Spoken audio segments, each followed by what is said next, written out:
Hello everyone, কী অবস্থা সবার? আপনাদের মাঝে আবারও চলে আসলাম নতুন আরেকটি ব্লগ নিয়ে। সো ইতিমধ্যে আমরা চলে যাচ্ছি ব্রাহ্মণবাড়িয়া কসবা থানা নয়নপুরের দিকে। সো আমার সাথে আছে আমার চাচতো ভাই, আর আমি মনে করেন যে পিছনে মাঞ্জামাইরা বইসা আছি। সানগ্লাস একটা লাগাইছি, চুলগুলো একটা নাড়াচাড়া দিতেছি, একটু ভাবসাব নিতেছি। আর মনে করেন যে বাইকের পিছনে বসার ফিলটাই অন্যরকম আসে।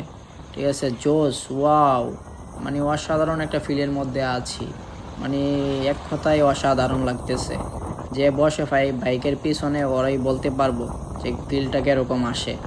ঠিক আছে, সো মানে নয়নপুরের দিকে রাস্তাটা অসাধারণ ছিল। চারদিকে প্রাকৃতিক দৃশ্য, ওয়াও ওয়াও, জোস ছিল, মানে দেখার মতোই ছিল। আপনারা কারা কারা গেছেন অবশ্যই কমেন্ট বক্সে জানাইবেন, আর কে কে যাইবেন অবশ্যই জানাইবেন। আর দেখতে পারতেছেন মানে চাস্তো ভাই ওরা ধরে টানতেছে। সো ব্লগ এখানেই শেষ আজকের মতন। ভালো থাকবেন, আল্লাহ হাফেজ।